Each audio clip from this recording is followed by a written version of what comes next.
Welcome to episode 99 of Chew on This, a Nerds United podcast. I'm BJ. Vic. We're one away, bitch. One away from 100. Then we can finally quit. Yeah. And all 5 of you listeners will be so disappointed. Yes, we'll get hate mail. Yeah. That'll just go to spam. Just right, like we start getting emails for sponsors, and we're like, sorry, we're done. You guys Yeah, are a little too late. BMW and like Apple comes calling. Like, oh my God. Apple. Tim Cook really liked what you guys were doing. Yeah, Arnold Schwarzenegger's like, hey, I wanted to do an interview with you. What happened? You know, I was like, oh. That sounded like that was more like Dracula. That's it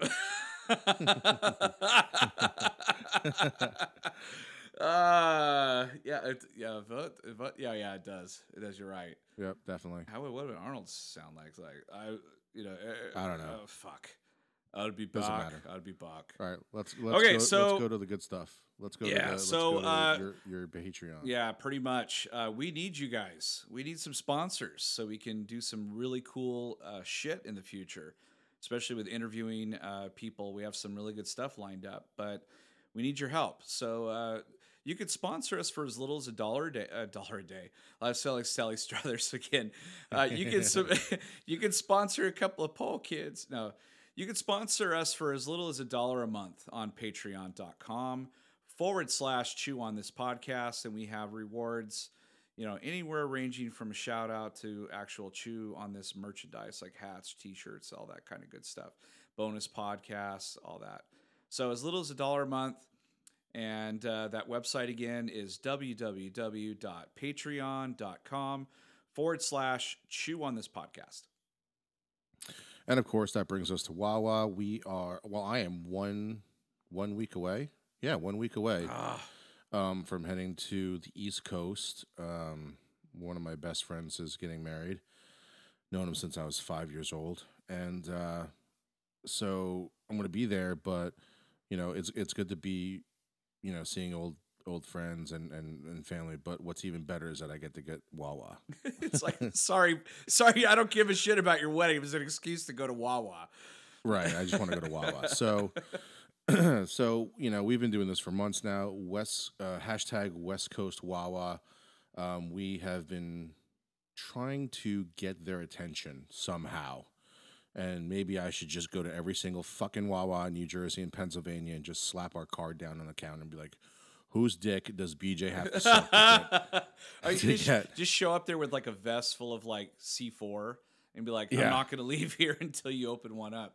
That is one way for our podcast to go viral and actually get a lot of listeners. Would they let you take podcast equipment in jail for the next 20 years? I don't think so. And I think I'm going to be talking. I think I would be talking into a different kind of microphone. Yeah.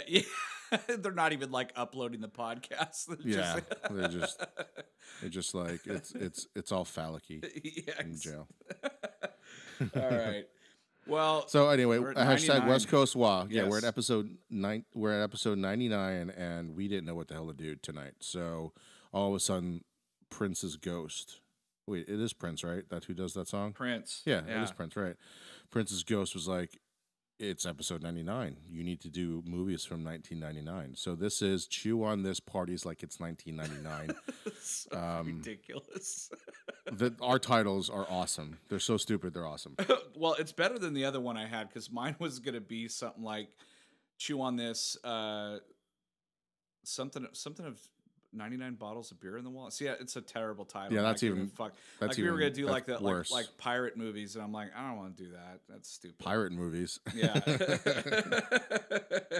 Well, 99 like bottles of beer in the wall. That's what They'd be like 4, and then like the last half of Goonies. That's about it. There's a bunch of them, but whether you want to sit down and watch them, who gives a shit. So what we did was we kind of tried to do a list like we always do. We don't know what each other's going to say. We've got 5 good ones, 5 bad ones. I'm going to tell you right off the bat, I had a hard time with the bad ones because there's a lot of shitty movies that I've seen in 1999, but I don't remember them. That's how shitty they are. Well, I got some ones on here that I'm sure you're going to be like, oh, fuck, I remember that movie. Should we do the bad ones first or the good ones? Let's do the good ones first. Yeah, let's do the good ones. Okay. Let's end on the shitty ones. All right. Here we go. That's good. I like that. Who wants to go first? Okay, I will go with my first good one, and this is what was surprising about 1999. There is a lot of good movies in Yes, 1999. yes, There's a lot. especially compared to this year. Shit. Oh my god, yeah. There's the entire month of September or August was just shit. Yeah. Anyway, so until it came out. All right, so my first one, and I don't have this in any particular order. There's like I said, there's a lot of good movies. So the way that I broke down my top five, Well, hold on. Are you gonna do? Why don't you just do one and then I'll do I'm gonna one? do one. Okay. Yeah, yeah. Yeah. Okay. But what I'm saying is how I came up with the list was, Oh. Okay. um, I had to find, I had to look at the movies and basically see how much like they influenced me at the time that I watched them. Like how many times I watched them back when they came out on DVD, and how Okay. many times have I watched them since then. So that's basically how I did it. I did movies that meant something to me. Like I didn't do movies that were like just big giant movies Right. that I had to put on the list. You had to be like So 21 at the time, weren't you? 21, 22. I don't remember. I'm not good at math, and I don't really want to realize how old or young I was back then. I was still in college. I know You're that. like I was crushing it back then. Yeah. Now I'm doing a free podcast. Fuck. You went backwards. Yeah. It was all downhill. Now I'm doing a list of movies I watched fucking when I was in college. That's how far I've fallen. All right, so the first one, we might have crossover here, but I'm the sure we first will. one, the first one on my list, and again, no particular order, is The Matrix. Yes. So I don't know if I've told this story before, but I thought the trailer completely like was hysterical. The part in the trailer where Keanu Reeves is like, "Whoa!" I'm like, I'm not fucking seeing this movie. There's no way I'm seeing this fucking movie. There's no way. I'm not seeing this piece of shit. It's Bill for Bill Yeah, and Ted. it's Bill in like a science fiction movie. I was like, fuck this movie. I'm not going to go see it, right? So anyway, so I get dragged into it because of a girl, and it was a free ticket. Her parents took us. Did I ever tell the story in the podcast? No, I don't no, know. I've never heard the story personally, so I'm So I get roped into seeing this. I'm like, fine, it's a free ticket. I'll get popcorn out of it, whatever. You know, her parents were buying. I might get laid. Who knows? The dad was buying the tickets, so I was like, fuck it, it's a free movie. I'll go. Right. So I go in there, and from the very beginning of the movie, I'm completely blown away. And this is back then where I didn't read a lot of news. Like I had no idea what was going on. I thought Trinity was an actual bad person, like the villain in the movie. A bad girl. A bad girl. And then like the agents were the good people.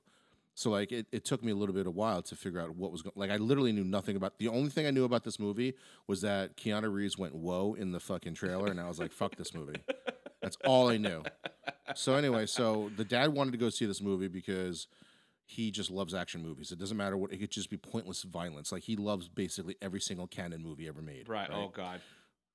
So he's the one who dragged us into this movie. I'm like, so I go again, completely blown away. I tell him like this movie looks stupid beforehand, but I'll go because you're paying for the ticket. And then we walk out of we walk out of the theater, and I turn to them, and before I could say anything, the father goes, "You know, Vic, you were right. That movie was terrible." And I go, Oh! What are you talking about?" I'm like, "That movie was fucking awesome." And all three of them were like, "Well, I didn't get it." I'm like, "What the fuck didn't you get?" It's like it wasn't a Stanley Kubrick film. I mean, there was like a definitive ending and beginning. Like, they're like, wait, so what we're living in right now is the Matrix? Like, yeah, if you want to go by that movie, that's what it is. Yeah. And he's like, so basically, you're just a shaved, no hair person in a, this pink goo that was from the abyss. So that's the story. Is that I was dragged into this movie, and I was the only one that not only liked it but actually understood it. Yeah. Again, I'm confused at the fact of how they could be confused. That's hilarious. It took me like I think halfway through that movie before I figured out what was really going on. I couldn't understand it either, but not from the I'm a smart person. It's just like I was so enthralled with the visuals and stuff. I wasn't really paying much attention to anything else. And then when they're finally they're walking around in the real world and it's all jacked up, I was like, oh shit, like, okay, the Matrix is a computer world that was built for them to, essentially their batteries. So I was like, okay. And then the movie just got even better for me because I was like, oh shit, because like now he believes in himself and like he's in the Matrix and he's like doing all this crazy shit. And that was the first time we ever saw bullet time, and Yep. there was some just crazy cool visuals in this thing. But the visuals in this movie, unlike the other two movies, they fit. It was part of the narrative. It flowed. Like there was no forced action scenes in this movie. Right. Unlike in The Matrix Reloaded, where everything can be summed up of how the Wachowskis wrote these movies by that one guy fighting Neo in the dojo and saying to him, "You never really know somebody till you fight them." And I'm like, "What? What does that That is mean? the dumbest fucking thing ever." Yeah. That means people would be like walking around with bruises on their fucking faces all the time. You're like, oh, that guy's got a shit ton of bruises on his face. He must be well known. You know what I mean? And then the guy with no bruises on his face, like the exact opposite of how life is now, right? And the guy with no bruises on his face, you're like, that guy's fucking shady. Yeah. Or Nobody wants to get to know that guy. I'm not going to go near Nobody that guy. wants to. That's how shady he is. He doesn't have any bruises on his face. Nobody wanted to fight him to get to know him. Or they think fought, about like your. or they fought him. Think about like. Yeah, they fought him and like maybe he just killed him. Yeah. Yeah, They right. lost. So that's so either way it sucks. Yeah, for that either guy. either way. Could you stay imagine away like from that guy. could you imagine like your dinner parties that you have? Like instead of a conversation, just it's an all out fucking like fight People club. fighting, or like you're Just fucking on a Fight first Club. date, you just smack her right in the face. You're like, you didn't even dodge it. You didn't even block You're my like- shit. Like I really want to get to know you and fucking cold cock her right in the fucking nose. You're Exactly. like, you like that? You like that? Yeah. You like that? I really fucking know you now, you bitch. And then you fucking like pile driver. And then she turns around and punches you in the nuts. And she's like, yeah, fuck you. I Yeah. want to know you too. Yeah. She starts exactly. ripping your fucking ball hair out. Let's get married. Yeah. Yeah, it's like you go hand your credit card over and they're like, let me see some ID, please. And they just like roundhouse kick you. Yeah. Oh, why are we on this? Oh, yeah. Because of the fighting. fight scenes. Let me get to know you. The fight scenes. Yeah, let me get to know you. Like that was so. Anyway, so the fighting in this movie, in the first Matrix, this movie for me, like I was like, oh my god, this is like the Star Wars of a new generation. Yeah. Using like this fantasy-esque sci-fi spin to the real world. You know, instead of it being like a galaxy far, far away, this was a universe that you could still play in. You know what I mean? Because it's a computer program. Right. So it could have been infinite if they did the two, the two follow-up movies correctly. You know, it could have been this giant world that just took place in a computer. Yes. And they didn't do that. So, but luckily we have this one. I really think that the second and the third movie really take away from how good this movie is. Yeah. And like how it's looked upon now. I think sometimes people kind of forget how good this movie is because of the last two. Yeah, and that's a bummer. It's a big bummer because I love this movie. It was like the I think first movie to be a blockbuster like in April. Like they started summer a lot earlier that year. I think like since then now Fast and the Furious rules April and all that. But I just remember that came out of left field. It was like a sleeper hit. I saw the trailers, just like I saw the trailers with Jason Bourne, with Matt Damon, and I started laughing. Right. I laughed at that too. I was like, this looks so stupid. Like this guy, Will Hunting is like fucking fighting people. And like, and so like with the Keanu Reeves was the same thing. I'm like, Bill's fighting people. Like this looks really dumb, but as the time got closer, I got roped in because, the commercials, happened, and you saw the bullet time in the commercials. I'm like, oh shit, I got to go see this movie. And it was an interesting year because episode 1 came out and it was sandwiched between two awesome movies. One was The Matrix, and then the other one is one of my picks was The Sixth Sense. So that's on my list. So there's our first crossover. Yeah, so Matrix and Sixth Sense bookend that year. Like one came out in April, I think the other one came out like around August or something like that, like the end of the summer blockbuster year. And that movie just blew the tits off of everybody. And I watched it, actually. I haven't watched it in a while, but I was really surprised actually watching it again after so long and still being enthralled with this movie. And now that you already know the twist, going back and watching it, you can see how intricately he wove that story so that, you know, he really didn't like the Bruce Willis character didn't interact with any of the humans, like any live person, you know, Right. didn't, you know, or he did, but no one ever answered him back, or he never Hmm. touched anybody, you know. Right. And spirits, you know, if they think hard enough, they can, you know, break things or push things and all that stuff. Like that's how he breaks that window that where his wife worked because he thought she was Right. having an affair. And but what did you think? I mean, that scene at the very end where Bruce Willis is like talking to his wife while she's sleeping, and then you see the wedding ring fall to the ground and roll under, and he looks down and he notices he's not wearing I his got wedding chills. ring. Oh, I got chills. I got chills. Like when she, what did she say? She said I think it was him looking down at her finger or something, yeah. or her hand, and then she's watching the video. Well, she's asleep and the video is playing Right, in the right. background. Yeah, yeah. And I'm thinking like, you know, it makes it play like she's like a you know, uh ignored wife. Yes. Right. She's like watching old videos of their marriage when they used to be in love. And then for some reason, I don't know why like that's how it plays out, but as soon as I saw that scene, I'm like, "Oh fuck, he's dead." Yep. Like as soon as I saw the video, I'm like, "Why is she watching the video?" Cuz like I didn't question it from like a point like that point of view where it's supposed to be played out that way. Like it holds the suspense longer because it has like one last trick for you like, "Oh, she's watching it again because she's an ignored wife." But for some reason I went the other way and said, "Oh fuck, he's dead."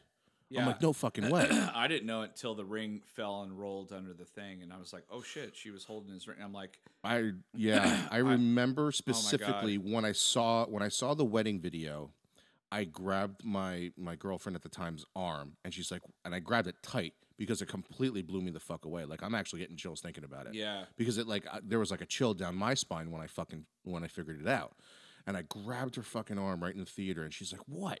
I'm like, "Oh my god." I'm like, "Oh my god. Oh my god." You're She's all like, whispering. "What?" I'm like, "Wait, just wait for it. Wait for it." And you know, lo and behold, she drops the wedding ring, and it's revealed that that he's been dead this whole time. And like, what's crazy about that movie is there's always fuckers that spoil a movie. Yes. You know, social media wasn't. I think MySpace was big back then, and it wasn't even that big of a deal. And you know, this is before Facebook, where everything can be ruined at any moment in time.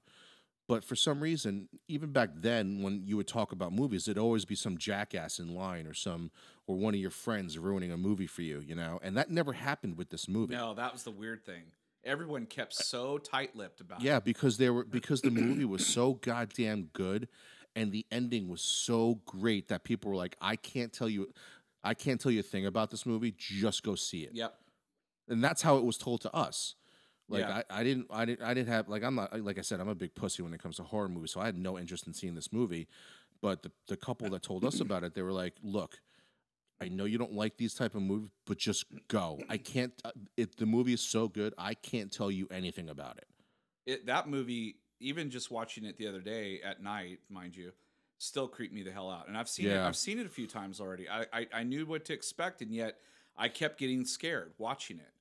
Yeah, You know, yeah. and that line, that that line movie's still like gives me s- chills. You know, I see the dead people line is like so beautifully done. It's yeah, crazy. yeah.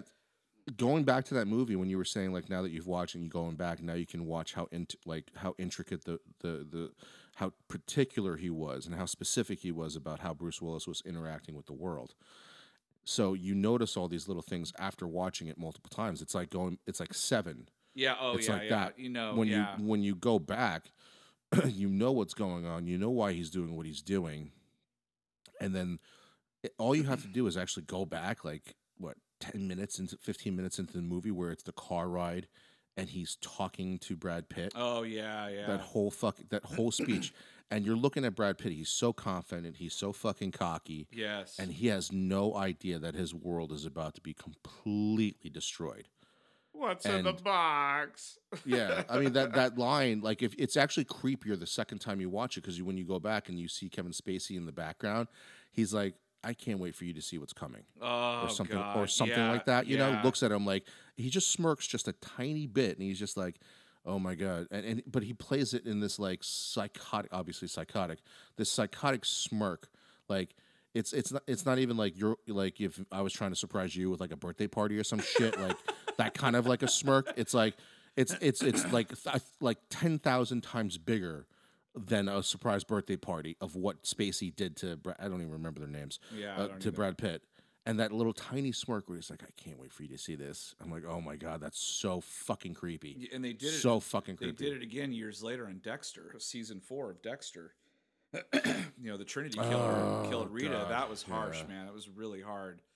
Really tough to Spoilers watch. for Dexter. Yeah.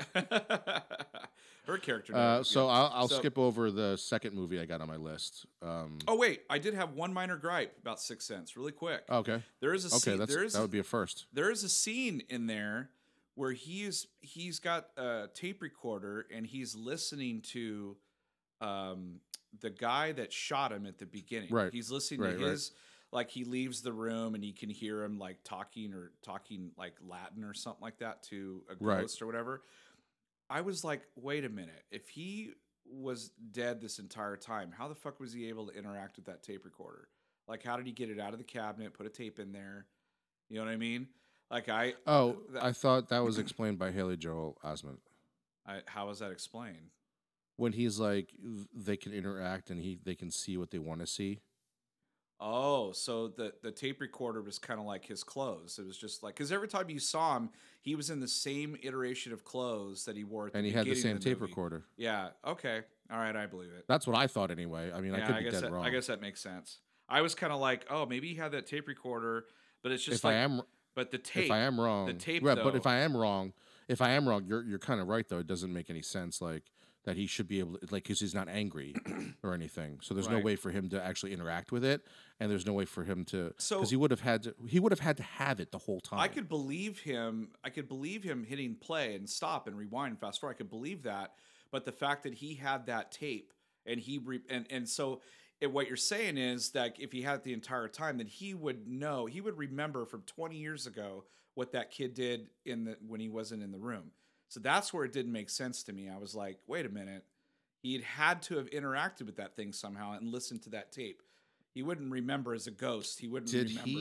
Did he have that tape recorder with Haley Joel Osment in any part of the movie? Shit, I don't remember now. I just remember. I kind of want to scene. say he did. Yeah, because I remember that scene now where he's like listening to the tape, and I went, whoa, wait a minute, he's fucking dead. How is he listening to this tape? You know, and I can understand him interacting with the tape recorder, but how did he get? Like, did he take the tape out of the? You know, did he have the tape on him the entire time? Yeah, it was kind of like that's the one thing. If I could talk to M. Night, I'd be like, dude, you know. Because maybe we'll have him on our podcast someday. I'd be like, dude. Well, if he keeps making shitty movies, we could probably get him. Yeah, but he's on the rise now. So, but Well, anyway. I don't know about on the rise. Anyway, that's he fell pretty far. He's one rung up the ladder now. He was like Mount Everest like height. Oh yeah. And then he's kind of you know I know. not anymore. Yeah. He's in the ocean. Anyway, that was awesome. So that we had a crossover there. Did you have Matrix on yours? Yep. Okay, so that's okay. So the next one I have on here, again, no particular order, is Toy Story 2.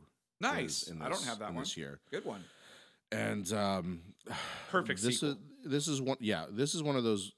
It's a crazy story. I'm not sure how many of our listeners might actually know this. All 5 of you. But the way that the story was, I don't know.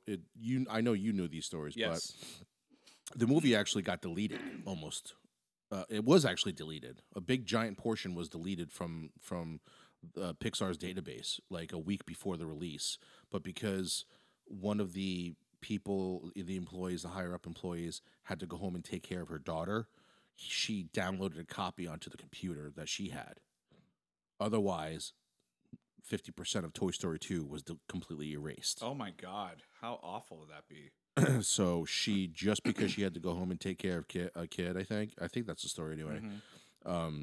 She was the only one in existence that had the full copy of Toy Story 2. I also heard that, or the rumor was, maybe it's confirmed, was that that movie was going to be straight to DVD, but because it Yeah. was so good that they decided to give it a release. No, that's actually well, part of that's true. So they were going to go straight to DVD with it, and Lasseter came back from vacation or something and saw it and was like, "You can't fucking release this." And they basically completed the story, the working script over a weekend Yeah. for this movie. So Disney was just trying to capitalize and do, Pocahontas 16 Right. with this one. And basically Lasseter came in and said, no, you can't do that. It's shit. Yeah. So he rewrote it, and then it became a full-length feature. Yep. That's why. So anyway, that's why there's like a 4-year gap in between the movies. well, it's the same thing with like Blizzard. Like, take your time, because when they release games, they're fucking awesome. And the same thing with like the South Park guys. If you haven't played the PS3 game for their first game for South Park, actually it's not their first game, but the first game for PS3, that game is that RPG, their first RPG, is fucking awesome. And then the new one comes out, I think, in like a month or so. Oh yeah, I can't wait. But those guys are notorious also now for pushing back their games. Anyway, Toy Story 2 was like, it's up there of like Godfather 2, Empire Strikes Back, with like best sequels ever. Yes. Actually, they even have a little bit of Star Wars effects in here. That's right. I'm your father. He's like, really? He's like, no. It's even earlier than that. Yeah. Oh, it's in the beginning. It's at the very beginning of the movie, where Buzz goes and reaches for the battery, but it's a hologram. Oh, yeah. And that hologram sound is the waving lightsaber. That's right. Forgot about that. I haven't So seen there's that two movie Star Wars references to I haven't this seen one. that movie in a while. In fact, that movie I've probably seen the least amount of times in that trilogy.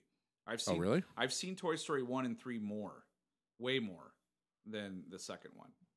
So I need 2 is really good. I mean, it came out again during the Star Wars thing, so there's a reason why there's sound effects from Star Wars in there. So it's the same year as Episode 1, so everybody obviously knew that Episode 1 was coming, but there's references in all, like, it was all Star Wars. It was Star Wars, The Matrix, and The Sixth Sense were like all over pop culture that year. Yes. Yeah, absolutely. And then, so in Toy Story 2, that was also the one where they were all being collected, right? And they were going to be sent to Japan to like some collector. Yes. It's the first time you see Jesse and Bullseye. Oh, that's right. And then Kelsey Grammer played the prospector, I think. And this was their, I don't, did they do a Bug's Life right after Toy Story and then Toy Story 2 came out? Yes. I think? Yeah, because Bug's Life came out in like 98. Okay. Yeah. So watching Toy Story 2, like, I remember not wanting to watch the first Toy Story. I was like, this is dumb. Yeah. Because I was like, oh, it has to be hand-drawn. This just looks terrible. Right. And then I sat down and watched it, and I was like, oh my God, that's like one of the best cartoons I've ever seen. Or best movies I've ever seen. And then the second one comes out. Yeah. Right. And then the second one comes out, and when Jesse's song comes on, it was the first time I ever cried during like a cartoon. That was so sad. Since probably I was like 4 years old and Bambi's mom died. It was probably the last time I cried during a cartoon. And then when Jesse's song comes on, I'm like, wait, what's this? What's going on here? What's in my eyes? I'm like, what's going on? You're crying, asshole. Yeah. I'm in the theater watching this movie, and I'm fucking crying in a cartoon. And there's like kids. Quit, leave me kids alone. Don't understand. Leave me alone, or I'm going to get to know you. Kids don't understand. Yeah, kids don't understand like what's going on. Like, they're just like sitting there, like, and I'm like 20-something years old, and I'm fucking crying in Toy Story 2.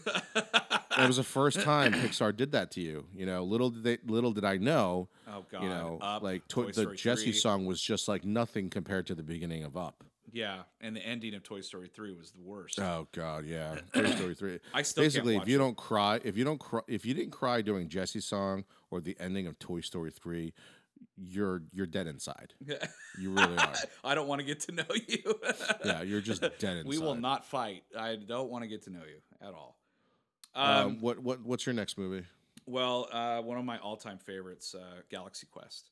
And we've talked a little bit about that. I think when Alan Rickman died, we kind of glossed over it a little bit, but mostly for him, his role in it. But right, everybody in this movie is like casted to perfection. you know, and even, I know Seth MacFarlane has a show right now called Orville, which at some point, if it lasts longer than a season, we'll probably have to kind of talk about that show. But Galaxy Quest, was kind of like this labor of love of people that love Star Trek so much. And, you got Tim Allen as your Captain Kirk, and then you've got, other characters that kind of mimic, the Star Trek characters.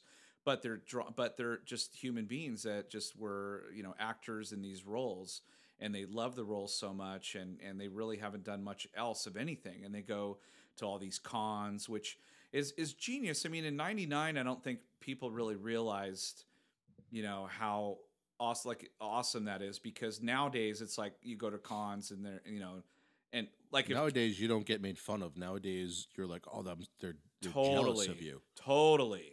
I mean, it doesn't matter. You could be a fourth tier character. You could be a red shirt in Star Trek, and people want to come up and get your autograph. Both sides. I mean, if you were attending a Comic-Con back then, you're like nerd. Yeah, exactly. Now it's cool. Now people are just like, oh man, you got to go. That's so cool that you went to go. I'm so jealous. I wish I went. And like nobody's like, oh, that's just dumb. Like, yeah, well, I got to meet Thor today, so fuck you. Yeah, exactly. It was funny because like there's a scene where Tim Allen goes to the bathroom, and there's all these like characters, people in cosplay, like taking a leak, in the urinal and shit. That just made me laugh because I've been to Comic Cons, and yep. You see that all the time, and it's just funny. Like that guy that wrote it really got it. He really understood. I pissed next to many a Jedi. Yeah, exactly. In the conventions. Yeah, so that movie is just, oh God, it's so brilliant. I wish they would do one for Star Wars, but like that's why I love that movie so much too. Like I was never a Trekkie. I only liked a couple of the movies. I've never seen the original show, and other than a few, I've only seen 3 episodes. Okay. I saw the one where Kirk had to let the woman die. Oh, that's one of the best episodes. That's why I watched it, because somebody was talking about it. You can't mess with time. You gotta let her. You gotta let her die. Yeah. And I watched it, and that episode still holds up. Oh, fuck! It's so good. But yeah, so I was never Trekkie, but I was part of that. Like I loved all that stuff, that like the toys, the movies, all the sci-fi type stuff. I loved all that. And that movie I love that movie because it made me, even though I wasn't a Trekkie, I understood that movie. That movie spoke to me because It was like, what if the shit that you loved was real? Yes. What if Logan was sitting right next to me right now? How fucking cool would that be? Like anything that you could imagine, the shit that you think is fantasy or whatever, it ends up being real. So that movie really spoke to me, and everybody is perfectly cast in that movie, like you said. Even the character's name is Guy. But God, that was what's his name now? One of his first roles. Yeah, I love that guy. He does some really cool shit. He's such a good actor, and he does really wacky roles. Why can't that his name is escaping me right now? Yeah, he was in Iron Man 2 as well. Yeah, and Charlie's Angels, like a whole bunch of a whole bunch of different movies. But yeah, I saw that on there. I saw that on the movies in 1999. I was like, that's going to be on BJ's list. Oh yeah, Sam Rockwell. Yep, that's it. That's his name. That's yeah. I don't even have a last name. Sure you do, guy. He's like, I'm gonna die. Yeah, I love that. They got all the tropes perfect. Even down to the engineer guy was always like high and shit like that. But the thing that really got me jazzed is when he warped up that rock monster up into the ship and it beat all those bad guys up. Oh yeah, I was like, oh shit, like that's something that like a fan would think of. They wouldn't do that on a show ever. Yeah. But in the movie, there's no budget for it. Yeah, in the context of the movie, I was like, oh fuck it, like that's something we'd all would do. Think of. So a lot of fan service, a lot of cool shit. My favorite scene is the part where they're trying to get to the not the beryllium sphere, the Omega thing. Yes. Device. Yes. And they have to go through that giant deathly all this bullshit. And they're like, yeah, what is Sigourney this? Weaver. Sigourney Weaver's like, whoever wrote this needs to be killed. Yeah. Because there's no point to it whatsoever. Yes. and then the doomsday button or whatever, the self-destruct, that's why they were trying to do it. The self-destruct ends on 1, even though they hit it on like 8 and they think they're gonna die. And she's like, "Oh, it always ends on 1." I'm like, "Yep." I'm like, oh god, that's so brilliant. Yeah, So it was awesome. yeah, really good. It was a great satire without being like a Naked Gun Yes. parody. Yeah. Exactly. Let's see. The next one I have on my list, which I doubt you'll have on yours, is South Park. Oh, nice. Good pull. So this movie came out in 1999. It still holds up today. I still watch the show. It's still brilliant, and I think it's still at certain times it's probably better than SNL as a satire. Yeah. I agree. It's so up to date and brilliant that show is.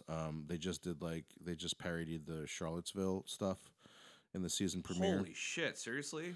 Wow. Yeah, but they did it in the form of Alexa from Amazon. Oh no! So you'll have to watch it. No way. You'll have to watch it. Yeah, there was like a couple news articles about like the episode because they kept saying Alexa in the thing. Yeah. So anybody who had an Alexa in their house, it would activate it. Are you kidding me? So That's genius. Yeah. So anyway, so I would highly recommend watching that. But South Park, this is the first time like you could hear them curse. Yes. Like really curse. And they could say fuck and all this stuff, and I mean they had an entire song about fuck in it. Uncle Fucker. Yeah. So which they actually got nominated for an Oscar for their song. Yeah, they had to sing that. Robin Williams sang it on the Oscars. So they but anyway, so this movie is basically almost shot for shot, frame for frame like Les Mis. Yes. Apparently. Yep. But they're so good at what they do. I have yet to see Book of Mormon, but it's on my list to see it. Oh, I wish I know.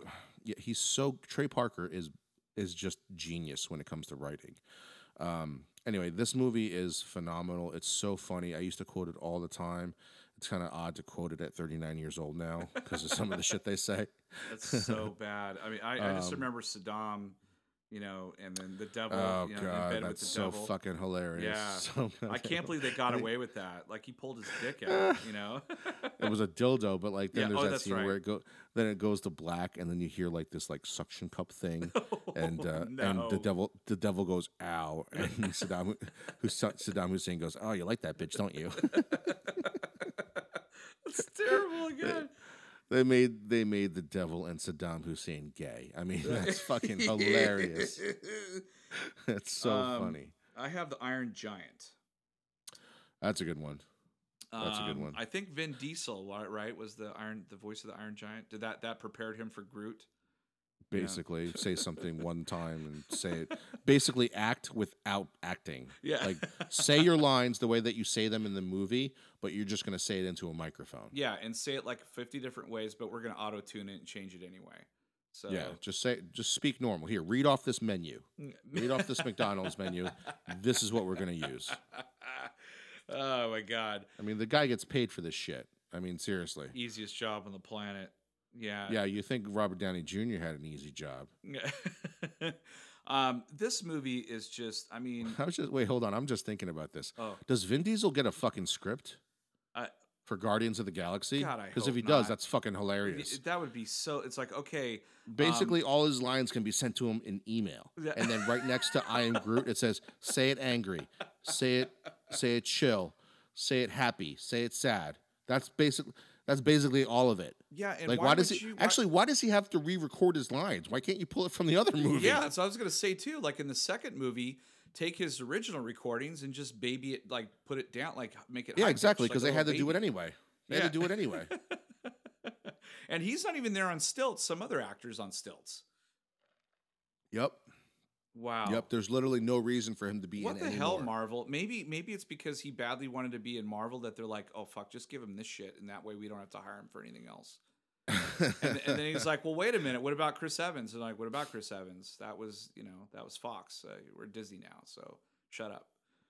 Yeah. Well, what about Josh Brolin? Again, that's Fox and Disney. So Unless you want to go be in a Fox movie, shut the fuck up and be Groot. How do you think he got that role? He was like, "Hey, Vin, what's your name?" "I am Vin." And they're like, "Wait, Holy Vin, shit. can you say your name again?" "I am Vin." And they're like, "Wait, I think we have our Groot." Yeah. Replace Vin with Groot. And that's it. He's like, "I am line." Well, He fucking it forgets wouldn't it. honestly, it wouldn't be a big deal, or we wouldn't be making fun of him. But the fact that he goes on press tours and does all this shit, you're just like, you don't do anything. And why would you like talk about it as if it's your movie? I'm like, I like how James Gunn was like, "Oh, he brings so much soul to Groot." I'm like, "You've seen this fucking guy act, right? You've seen that means you're telling me the digital that artist. the 3 lines that he says, 'I am Groot,' is way more emotion than any fucking thing he's ever done. The 3 lines that he says in your You know what fucking though? movie I would kind is of better believe that acting. though. I kind of believe it. I mean, dude, if you watch the Fast and literally a Furious caricature of movies, himself. he is. The Fast and Furious movies have gone like it's like comparing him with like John McClane. The first Die Hard is so fucking awesome, and then when you get to Yeah. the 4th one, he's like a superhero, And now Vin Well, Diesel's yeah, like I've jumping. always said, like the most unbelievable thing in Fast and Furious 5 or Fast 5 was that Vin Diesel beat The Rock. Yeah. That was the most yeah, they're robbing a bank on all these gangsters and shit, whatever. They actually infiltrate the police headquarters and they actually pull a giant like 3-ton bank with 2 fucking sports cars. But the most unbelievable thing in that movie is Vin Diesel beating The Rock. There's just no way. There's no way. No. And that was like Vin Diesel not working out for that movie too, because he's a little chunky in that movie. Yeah. Telling you. Oh my god. Most unbelievable thing is Vin Diesel winning. I don't believe it. I believe in the 6th or 7th movie when they're jumping between those fucking 2 giant those 2 giant buildings when they stole the car, that like exotic sports car. You believe that over? I believe that over Vin Diesel beating The Rock. Oh my god. Yeah, There's no way. I don't believe it. So ridiculous. Like, isn't there 2 more of those things? I think don't know. 2019 and 2021, and then they're done. They're doing 10 movies. Oh Jesus. He can't make anything else worth a shit. Every other movie he comes out with is just a piece of shit. Iron Giant. Yeah. Anyway, the ending to Iron Giant is so fucking awesome. I mean, he gets blown up or he just gets destroyed, and then the pieces come together at the end, because he's like was he from another planet, if I remember right? And like he starts coming together, and that little bolt or whatever that thing that's left over starts shaking in his room, and it jumps and it goes, and then you find out that he's going to be okay, and he leaves the planet, gets to leave or whatever. It's just awesome. But a boy and his robot, and a big robot. I mean, the movie is it's so heartwarming, and it just, Brad Bird is such a genius. And that's why, when The Incredibles came out, it was like, he just hit the stratosphere. And Right. yeah, I can't wait. Tomorrowland wasn't great, but his Mission Impossible was pretty good. Yeah, that wasn't so bad. Yeah. We should probably move a little bit faster. Yeah. Because we haven't even gotten to the worst category. You want to skip the best and go to the worst? Let's do one more best, and we'll move on. I had Mystery Men written down. Are you kidding me? No, I love that movie, and I'll tell you why. Because there's so many like one-liners and silliness in that movie that made me fucking laugh so hard. Even though the movie's not great, it still was like, before the superhero movement. I think it was just Right. Blade was the only movie before that. Uh-huh. And then it was right before X-Men hit. So it was trying, like, I think it just came out too early, but it was trying to bring these anti-heroes or these misfits, Right. into the fold, and they all had ridiculous powers. They didn't have powers. They were just like, one guy threw forks and knives, and the other guy, his superpower is got angry, and you're like, okay. And then one guy actually had a superpower. He turned invisible, but you had to Nobody could see him. But you had to not look at him. you couldn't look at him. I mean, it's so fucking. I mean, I love that movie. And Janine Garofalo had a bowling ball as her dad's dead head in there, and she threw it Right. around. So I don't know. I think I could beat you on my last movie for one-liners. Okay. American Pie. Oh fuck yeah, that was. I mean, that was like what our generation's Porky's, I guess, but better. I Better, thought. way better, because I've seen Porky's and it's not that good. No, it's not. It's Canadian humor. It's funny, but American Pie is just was super super awesome. And it's gonna take a Yeah, it while came out of before nowhere. It's gonna take a while before they, are able to kind of replicate that for another generation. But Yeah. um, So anyway, let's go to the worst movies. And like I told you, I went back and I had a hard time coming up with a list because well, these some of them movies are are too so obvious. Some are too obvious. So I stayed away from like Wild Wild West. We had talked about that before. But the first movie on my list, I couldn't even find illegally to download because I wasn't going to pay for it. That bad. Yeah, it was so bad. Nobody actually had it to download. Actually, somebody did, but it was going to take like a week to get it. No, just look it up on Wikipedia to remember it. So I didn't even do that. I couldn't even do that. But my first movie is Wing Commander. Oh man. Okay. Quick story about that, real quick. So, Well, yeah, go ahead because I don't have a story because I just remember this movie. I just remember this movie being Okay, shitty, so- and I don't remember anything about it. okay. So, well, that was during the time of Freddie Prinze Jr. and that other dude who played Shaggy in Scooby Doo. I can't remember his name now. Right. So that was like they were doing all these movies together all the time, and She's All That and some other movies, and but anyway, I remember going to see that movie, and this is the only reason why, because our theater they got word out that episode 1 was going to be showing their trailer before that movie. It was supposed to be before Under Siege, which is I think a movie with Denzel Washington, I thought and it was Meet Joe Black. it might have been, but I remember there was a Denzel Washington movie, and they were saying that it was going to be before that. So I went and watched Under Siege. No fucking episode 1 trailer. I was pissed. So I left there like grumpy and mad and all that stuff. And then, but the movie was okay. But then Wing Commander, they're like episode 1 trailer, right? So I went and the trailer was there. We watched it, and then we watched the movie. And the movie is the biggest piece of shit you've ever seen. I can't remember the movie either. I could barely remember anything that happened in it. I just remember the acting was terrible, the visual effects were terrible, and I also remember reading that a week later, episode 1 pulled their trailers from that movie. They didn't want to be anything associated with that movie. But I remember that. I remember that distinctly. And I used to play those video games, the Wing Commander video games on the PC. Yeah, I did. Were Yeah, I did awesome. too. They were Mark Hamill was in one of them, like doing the acting in one of them. Those were really great. Those were really great games. This might be the first time that we bring up a movie on the podcast, and there was no physical way other than paying somebody, like paying Amazon, to get this movie. And I was not going to fucking do it. That's and like, funny. I just remember I was like, oh my God, that came out in 1999. I remember seeing this movie, but that's all I remember. Yeah. Like that's how bad it was. Yes. And I'm not exaggerating when I say I don't even remember I don't remember him in the movie. Like I literally, when I picture Wing Commander, I only picture the poster. Yeah. I don't know. Yeah. I don't have a frame of film in my head. That's how bad this movie is. Yep. There's other movies that we say are really bad and we can rip it apart and we could, I don't know, pick a movie, but like Showgirls. I make fun of that movie all the time, but I've only seen it like maybe once or twice. Yeah. Or actually once all the way through and then like bits and pieces here and there. But I can actually make fun of that movie because I remember a couple of scenes in that movie. I don't remember shit about Wing Commander. So one of my bad movies, I wrote down episode 1 and I wrote down Wild Wild West. I wrote those down because they were two of the biggest disappointments of that year, because Will Smith every year was just killing it, and Independence Day and Men in Black and all that shit. And then they get to this movie and it's so bad. Like I went back and watched it because it's on Netflix right now. I'm like, I'm going to give this. Is? Yeah, I'm going to give this movie another chance. So I watched it. There's certain things in it that made me chuckle, but for the most part, it's just very dull.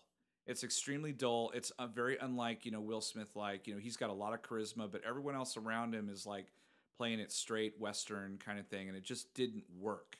It didn't work at all. Just like the Lone Ranger didn't work either. You know, it's like very. It was similar. Will Smith. It was Will Smith from like 1999 acting against other people that were like in 1860. Yeah, he's doing his normal shtick, and it just didn't work. You know, and it was a bummer because I really enjoyed.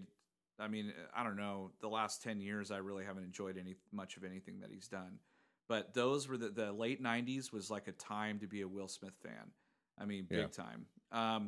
He even won a Razzie for him and Stevie Wonder won a Razzie for the Wild Wild West song. Oh God, yeah, the song. Oh yeah, the very end of the movie, the song comes on. And I started listening to it. I'm like, oh Lord, like this is so bad. Yeah, because sometimes you can maybe get a good song out of a shitty movie. And Selma Hayek was so like she was tacked on. She didn't need to be in that movie at all.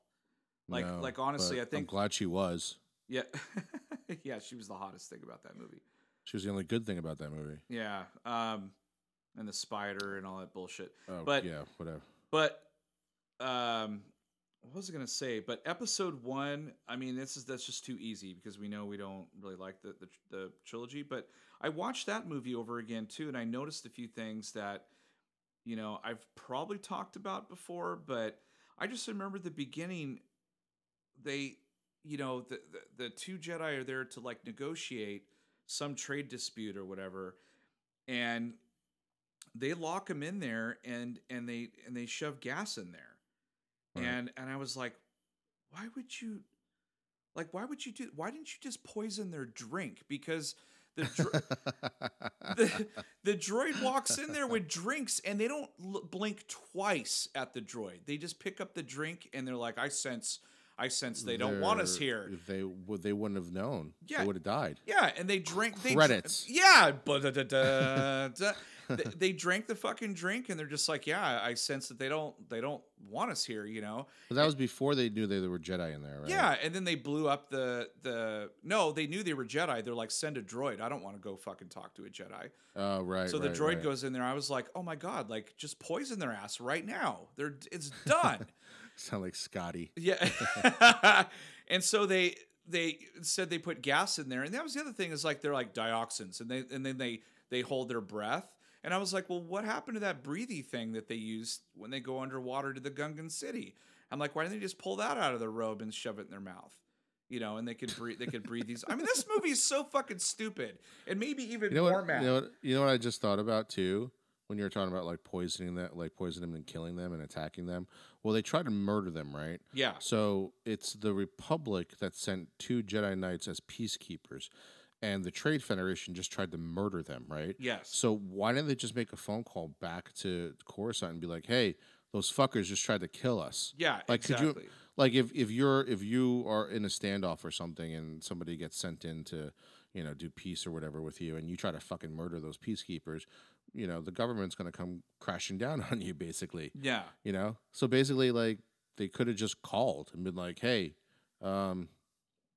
we just got attacked, so whatever the Trade Federation's doing. This thing just happened. It doesn't matter what their reasoning is for, doing a blockade on Naboo. It doesn't matter anymore because now they tried to murder 2 government officials.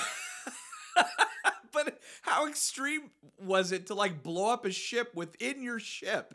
Why didn't they just send someone in there to like apprehend those 2 people, the pilots? Like, hey, get out of here. You could have blown up your own ship. You don't know how much like fuel they had. Yeah, you blew a ship up inside of your ship. They could have been carrying like a crate full of thermal detonators. Oh my God! It just blew the whole Trade Federation ship up, and the whole thing is dead. And well, then the Jedi would have died in the credits. Right.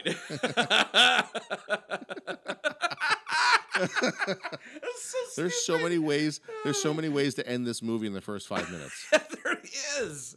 It just makes it just makes no fucking sense, man. Like, instead of trying to get to Naboo, right? They should have been like trying to infiltrate the communications part of that ship. Oh my God. Yeah, no, they just quit call real easy. Coruscant. They're like, 2 destroyer droids, we need to get out of here, and they run like really fast.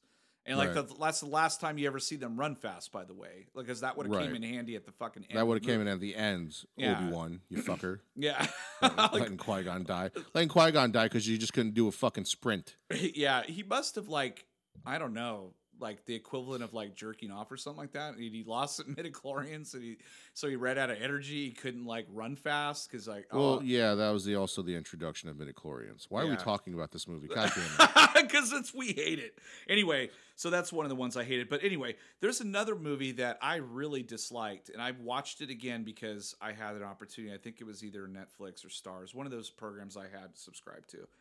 But it was Bicentennial Man.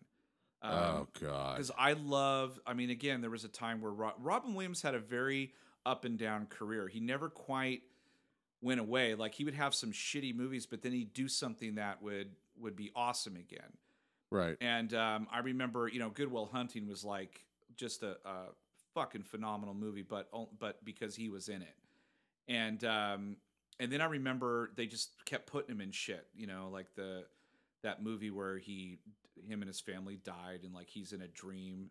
What dreams may come. Yeah, it was such a gorgeous movie, but the movie just sucked. There was two movies right after, like a few movies after Good Will Hunting, where it seemed like this is just trying to get him in a role where he's going to make you cry, and like it's an Oscar push movie. Yeah, like Patch Adams and all sorts. Yeah, of shit. Patch Adams was one too. Like Patch Adams was like, yeah, there were some funny moments in there and some poignant moments in there, but at the end of the day, the movie's not very good, No. But like he's good in it. But again, it's like it felt like they were trying too hard. Yeah, and with Bicentennial Man, it's like what I noticed about it is that, and it's the same thing with like if you put Jim Carrey in, what is it, the Truman Show, where they had to subdue him. They had to tell him like, don't be all Jim Carrey crazy, but that's what people want, So it's hard to like see Robin Williams in a robot suit for an hour and a half of the movie until he finally like kind of becomes human. And then some of the jokes that he does is more Robin Williams like. So the whole movie, you're just like, I don't want to watch a subdued, Robin Williams movie. I don't want to see that. Like, if you want him to play a character where he's over the top or he's funny or he's dramatic, like, let him do that. But for him to be a fucking robot for an hour and a half, it's excruciating.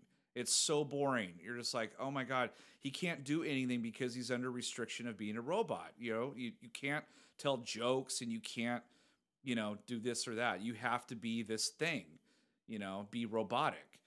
And, and the movie's like exploring, what it means to be human. So like, he's a robot and then he wants to be human. So he meets this guy that makes organic robot parts for people. And like they slowly put that in his body to make him more human, and they come up with this like flesh that's able to age, and like they do all this shit to make him human. And it's kind of like it feels like there's a little bit of incest in this movie too, because he falls in love with with the woman that, with the mother or something like that, and then he ends up falling for the granddaughter later on, and it looks just like the grandmother, so like he. Right. So they eventually get together or whatever. So it's just fucking creepy. The movie's creepy and weird, and I didn't fucking like it the first time. And I made myself watch it a second time. So, yeah, that just bums me out. I mean, he had a lot of good movies, but he had a lot of shitty ones too. And that was one of them. I got Never Been Kissed. Oh, you didn't like that movie?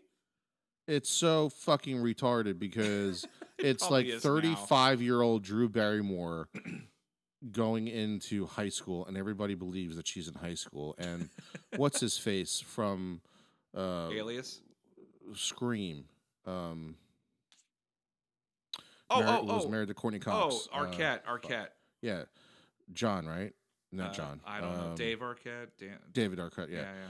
And like he is in high school. I'm like, this guy looks like he's fucking 30, and he's in high school, and nobody questions this shit. Yeah, and the movie like that alone should tell you like this movie's fucking stupid. I think the girls like that movie a lot. If I remember right. Could you imagine if you were 35 years old and your editor came to you and said you got to go back to high school, and you're like, okay, to do what? To be a high schooler. I'm like, I'm 35. Like, Look at me, like I got fucking gray hairs. They Like kind of made I her look. don't They look like. kind of made her look young, but it still was unbelievable. No, that would be like me You're all going to like. no. No, it doesn't work. Like it would look like a 35-year-old was dressing in high schooler's clothes. I can imagine you in high school. You're like, "Hey, what's up?" They're like, "No, this can't be right." Yeah, exactly. And I'm like standing there. I'm like, I'm not doing this fucking You're like, assignment. this guy's got a fucking beard. He's like, this guy's got a lot of credit cards in his wallet. he's got a weed card. Like, come on. It's so ridiculous. That that premise, just on that alone, like I was just like, I mean, I saw the movie. It had its moments, but overall, come on, like 35-year-olds in high school, and nobody saw through that. Yeah, and it is kind of creepy because the teacher's falling for the student too. I remember watching that, going like, this and is I'm not like, right. dude, This you isn't think right. she's in high school, right? Like, you think she's in high school, and that's all that matters. Everything else after, like, it doesn't even occur to Drew Barrymore's character that he's falling in love with what he thinks is a high schooler. Right. Exactly. How do you trust that guy? Yeah, like at the very end, he like comes and gives her a kiss. I'd be like, get away from me. Like, fuck you. At some point in time, there's like a Never Been Kissed 2 where like she is lying in bed with the guy and realizes like, wait, you thought I was in high school. It wouldn't be Never Been Kissed, it'd be Never Been Laid. Because like she Yeah. already got her kiss. Now it's part It would two. She hasn't had sex yet. Now she analyzes it. Now she actually analyzes the fact that he was in love or starting to fall in love with a high schooler. And like, think about that for a second. Yeah, so you love the guy, but he thought you were 17 years old or 16. So the very beginning of the movie, she kicks him out of bed like they're about to do it. And then she's like, ew, get the fuck off me. So he's like, but wait. And she's then like, she goes back to high school. right, to get laid. Only this Never time been she fucked. turns, she's...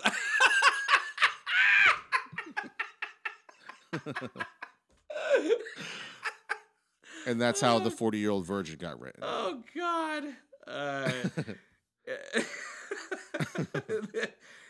So she goes like, yeah, back to high school. She's like, okay, this time I'm going to say I'm 18 when I enter high school so Yeah, that I'm not gonna be a senior. underage. Yeah. I'm gonna be a senior, and I've been left back 3 times, I'm not very smart. even though I'm 35. Oh, God. That's too funny, man. I have The Haunting. Do you remember that movie? So is that the one with Jeffrey Rush or Liam Neeson? Liam Neeson. So there's like this sleep study. The whole premise is there's sleep study, and these people can't sleep. They're like sleepwalkers, or they can't. I don't know. They just can't fucking sleep really well. So they hire these people to come to this like mansion in the fucking middle of nowhere to do this, like, if I remember creepy fucking mansion too. If I remember right, it was a sleep study. I thought that's what it was. I don't know, but I remember that if it was, like, the second I walk into that mansion, I'm not sleeping like, here. Yeah. If you don't think I can sleep safely in my own bed, what makes you think I can sleep in this fucking mansion that I presume is fucking haunted? Yeah. And it ended up being haunted. Oh, and Liam Neeson's like later, he like leaves for majority of the movie. He's like, you guys like enjoy your stay. And like they all start getting picked off one by one. I think the first movie I ever saw Owen Wilson in. Because I hadn't watched Bottle Rocket or anything like that yet. So I remember he gets pwned big time. But his death is fucked. But yeah, like if I remember right, it was some creepy dude that was like, I think killing children or something like that. And there was like some lady that was trying to save the kids. But so one of the sleepwalker ladies, or the sleep study ladies, she ends up taking the place of that ghost and like taking care of the children ghosts that still reside there, because the one ghost is like menacing them and shit like that. So but the movie is just, it's so ridiculous. And like you said, I'm like, what? Why are we going to? You just had a sleep study, right? Why wouldn't you go to like a facility, like a hospital, or Put me in a Holiday Inn or something? Or go to a Holiday Inn. Even a Motel 6, you're trying Oakland would be better than. You're trying to get these people to comfortably sleep, so you put them in the, like, what what looks like a haunt. They don't know it's haunted, but it looks like a haunted mansion, right? Like now you're supposed to sleep comfortably. That's like if you're trying to cure nymphomaniacs and you just put nude people in front of them Yeah, just in a room. put porn on every single TV channel. Yeah. Yeah, we're here to watch. We're here to watch football all day Sunday, but instead of football, there's porn everywhere. Like picture how many TVs are at a Buffalo Wild Wings, right? And then that's the room you're in. That's the room you're in to cure nymphomaniacs, Yeah. and then all of a sudden there's just people fucking on every screen. Oh man, it's like you're an alcoholic, and the only thing we have to drink here is vodka. Yeah, we're gonna have our meeting at the liquor store today. Yeah. We're gonna have our AA meeting at the liquor store. Yeah. Make sure you bring water because you can't drink anything in there. Yeah. What bad movie do you have? Let's do this do two last more. one. Okay. Two more? I got one more after that, and then we're done.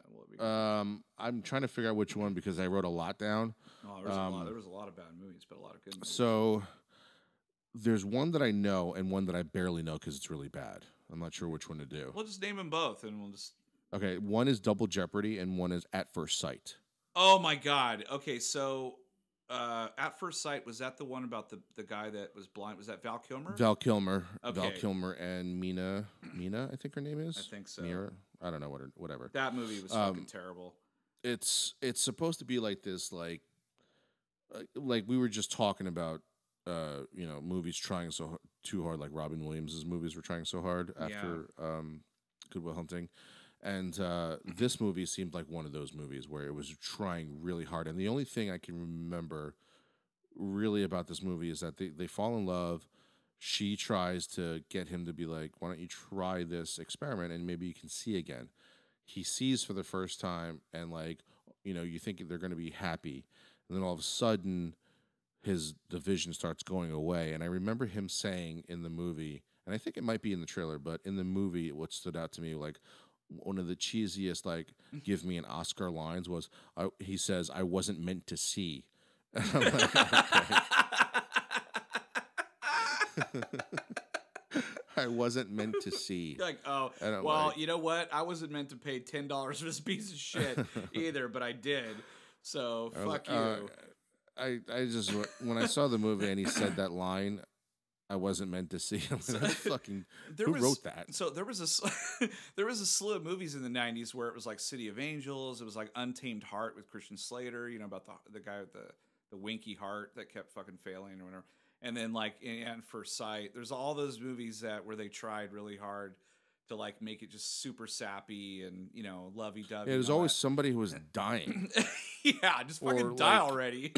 Or had an ailment. Yeah, it was one of those. It's like I don't want to see that. It's like they're trying to say they're trying to say love conquers all, and all they're saying is you're gonna fall in love with somebody who's gonna fucking die. So don't do it, you idiot. You're gonna fall in love with somebody who dies or is somehow physically handicapped. Yeah, it's the same thing. If you're in a sleep study and you're going to a haunted mansion, say I'm out. If you're gonna date someone that's got a fucking ailment, say you're out. Just walk away. Don't do it. Or you could do the other thing and not try to change them like they did in this movie. Right, or you could just fight them to get to know them better. You don't need to date them. Kicks the guy in the heart, he dies oh shit. He beat the blind guy up. Yeah. That's the romance. It's what happened? I've seen Daredevil. Why couldn't you fight? Be you say, she beats the fuck out of him, right? Beats the fuck out of Val Kilmer. It's like, he's like, and she says, why did you do that? And she turns around and says, I really wanted to get to know you. And then he turns to her and says, I'm fucking blind. That's all you needed to know. I can't fight very good. Credits. Yeah. I'm not Ben Affleck. I can't jump around a playground blind in broad daylight. Yeah. And nobody notices that this is going on, that the blind guy is fucking jumping around a jungle gym. And then all of a sudden, once the fight's over, he's like fucking Yoda. He picks up the cane and starts walking around like he fucking needs it again. Meanwhile, he's jumping and balancing himself on fucking seesaws. and smirking like he fucking does it just for fun. That scene was so bad. I would that movie. I wish that movie was in 1999 because we've never talked about that Oh movie. no, I would shit on that movie so bad. One of these days we'll have to do bad comic book movies so we can really get into it. Oh, I don't really want to. Yeah, I know. You're like, nah, I'm not gonna touch it. All right, last one. Oh, wait, you had two of them. What was the other one? It was Double Jeopardy. Oh, Double Jeopardy. So there was a time where that girl, she was a Judd, Ashley right? Judd, Ashley yeah. Judd, where people were just for whatever reason just so smitten by her, and that movie came out. And I was. I- She's gorgeous. I just remember that movie came out and everyone's like, "Oh my god, it's a female fucking Die Hard or female the Fugitive or whatever it was." yeah, and- it was basically that. And it was like, "Oh, okay, so the guy like he dies, but then he pins it on her, but he didn't really die. He faked his death. But Right. yet he left evidence all over that would show that she did it. So like he went and got a new name, a new life, and took his kid and the nanny, because the nanny was in on it. Right. And they moved away somewhere, and she fucking finds him and then kills him. And then you come to find out, oh, it's double jeopardy because you can't kill the same man Well, twice. she finds that out in prison, that she realizes that he's alive, and somebody says to her in prison that, you know, they can't get you for the same crime, which is true. The problem is that when you killed him in Louisiana, you committed a second crime. Right. He's a different. Under a different name. Under Well, it's a different. Basically, the only way that she could have gotten away with it is if she went back in time to that exact moment No, you got like. and actually murdered him. See now that why couldn't they do a movie like that? That would have been out of the fucking blue if like she goes and meets this like guy that's a scientist that could turn Right. back time, and she's like, I need to do this. I need to go back and really kill him for real. Yeah. And spend 10 years in jail. Because the double jeopardy means they just can't convict you of the same identical crime that happened. Exactly. Like, even if she found him in Louisiana, drove him all the way back, and then fucking killed him in the exact same spot in the exact same way, it's still a second crime because it happened like fucking, a year later. Well, yeah, and he never died the first time. So by actually killing him this time, you actually committed the murder this time. Yeah, And- so and she with- actually and with should have now intent. went to jail. And with She wouldn't- intent, right, intent. It's first degree murder.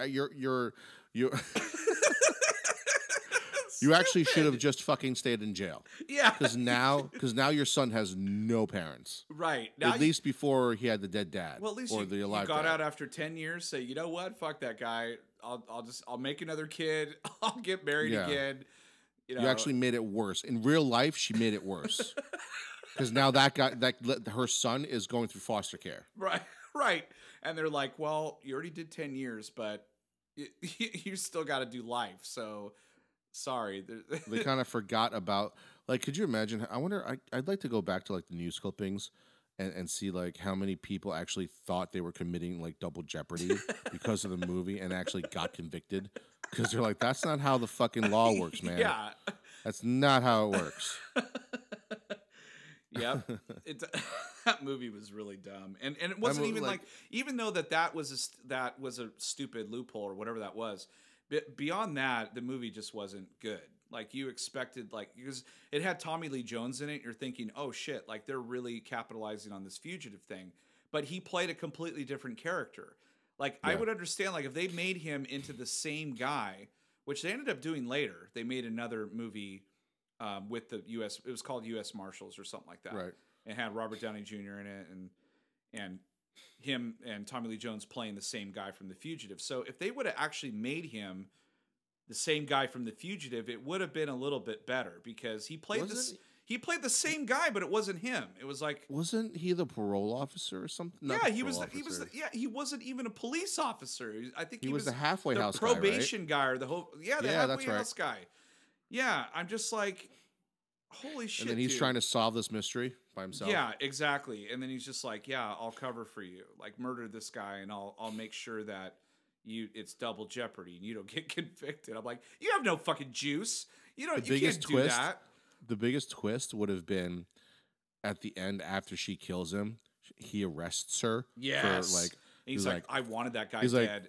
And He's like, fooled you, Yeah. and then just fucking arrests her. He's like, me and the nanny fell in love, and I'm gonna raise your kid now, and fuck you. And she's like, what? It's like, yeah, you should have read a law book, bitch. Instead of just wholeheartedly thinking you were just going to commit murder freely. Yeah, like the inmates you're working at in the in the laundry room told you this, and you believe them. like, where did they get their law degree, you idiot? Yeah, like, oh, let me perform open heart surgery on you right now because I watched ER. I watched an episode of Law and Order, so I know. Yeah, I know what to do. Yeah, the person who told her wasn't a law book. She didn't read it out of a fucking law book. Another inmate told her, and she just took it at face value. Yeah, then she's like, "Okay, I'm gonna do this." If she knew the law that well, she wouldn't be in fucking jail with you. Yeah, yeah, she would have got out by now. Okay, last one, and then we'll get out of here. World Is Not Enough. Like one of the worst Bond movies ever. Is that with Denise Richards? Yes. And Halle Berry? Yeah, and see, no, Halle Berry was Die Another Day. But that wasn't much better, really. But World Is Not Enough, I saw this trailer, and I remember getting so excited for that movie because they finally had this villain that I got excited about. It was like this guy that was shot in the head, and the bullet was slowly going into his brain, and it rendered him painless. Like he couldn't feel pain anymore. And I was like, oh, that's fucking awesome. So I'm like, oh, they could just beat the shit out of this guy and he won't feel it. He'll just be like this really formidable villain. Well, then He'll still die though. Well, then, well, no, because yeah, he could have. I mean, if they shot him, but I mean, like fighting wise, or even if you shot him in the shoulder, he would just keep coming at you. You wouldn't feel it. So I thought that is genius, because it showed like a hologram of the guy's head, and it shows like Pierce Brosnan looking at the bullet and actually trying to grab it with his fingers, in the hologram. I was like, oh, this looks cool. Then you come to find out, you watch the movie, and the guy, he had kidnapped this girl, and she had Stockholm syndrome, and he had convinced her to to work with them and do this bad deed where they're going to destroy the earth or something. Oh yeah, he was going to steal a nuclear sub and launch a bunch of nukes and destroy everything. And then you also find out right at the beginning of the movie, you find out this is kind of like a Snake Eyes situation, where you find out who the killer is at the beginning of that movie. But right. in World Is Not Enough, you find out right at the beginning that bullet is going to eventually kill him because it's slowly moving through his brain, like Robert Downey Jr., the shrapnel in Iron Man. So immediately you're like, well, fuck, all I got to do is wait this guy out and he's going to die. So I don't really need to do much of anything. But, but then they, what's her name? Christmas Jones, I think they called her, was like, same thing as Double Jeopardy. Like, you really believe that inmate is like a lawyer? You cannot fucking believe that this woman, this Denise Richards chick, is like this biochemist, like this super scientist girl or whatever. Like, you cannot believe it for and 1 second. We're not being sexist about it. It's not not that we can't believe a woman. Just her acting is. Yeah, basically, we don't believe that we believe a woman can be a biochemist and be that good looking. Not we just Denise don't believe Richards. her acting. No. And one of the worst lines ever, at the very end when he goes, Christmas comes twice a year or something like that. I was like, oh my god, because they're like, they're screwing at the end. And her first name was like a stripper name. Was Christmas. Her first name was Christmas. See, like that they could not try and make her more like a stripper. Yes, exactly. And even the down to the clothing, she wore like I mean, that sounds like a strip joint that you go to. Like, oh, here, what was her last name? Christmas what? Jones. What was her last name? Christmas Jones, I think. Christmas Jones. I can't remember. Here's Christmas Jones, our biochemist, and she comes out in like a lab coat and a lab coat. Glasses and shit like that, and there's a chalkboard in the back. Yeah, see, I'm picturing more of the stripper than I am the biochemist. Coming to the stage, Christmas Jones, formerly known as Glitter. Yeah, yeah, but it was so Glitter unbelievable. Smith. It was so unbelievable, for her, for that character to be a biochemist, unfortunately. And then then you had, I think they introduced John Cleese at that point as Q, the new Q, right. or. That's not a bad choice. It's not a bad choice, but the gadgets and things started to go downhill. I mean, I think in Die Another Day he had a car that could like camouflage itself, and that was like really fucking ridiculous. Oh, so he had the new Knight Rider from that short-lived TV show, which they're trying to reboot again. Yeah, but World Is Not Enough is like one of the bad. Maybe the Vin bad Pierce Diesel will Brosnan. be Kit, the voice of Kit.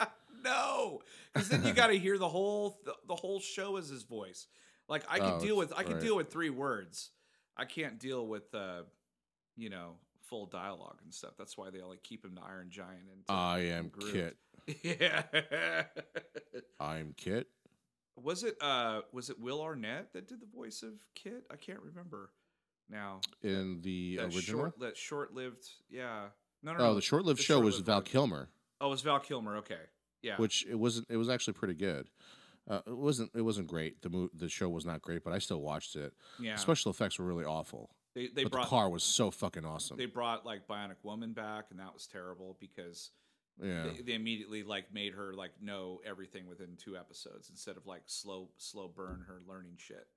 So like that was I forgot about Bionic Woman. Yeah, but anyway, fuck World Is Not Enough. It was a terrible Bond movie. I love Pierce Brosnan too, but his last forays in the Bond were just terrible. Like first one, GoldenEye is still one of my favorites, even though it's kind of cheesy now. But I love that movie. But I mean, that's my list, man. How about you? I still had a couple, but this is we're partied out of 1999. Yeah, we kind of went a little over this time, but yeah, 1999. What a year, man! And that was episode 99, man. One more to go. And then we can quit. And we can quit forever. Fuck is over. Everyone's like, "Where'd you go?" Game over, man. Why did you put her in charge? Anyhow, yeah. Well, that was episode 99 of Chew on This, a Nerds United podcast. I'm BJ. Vic. Until episode 100, folks. Chew on that. Later.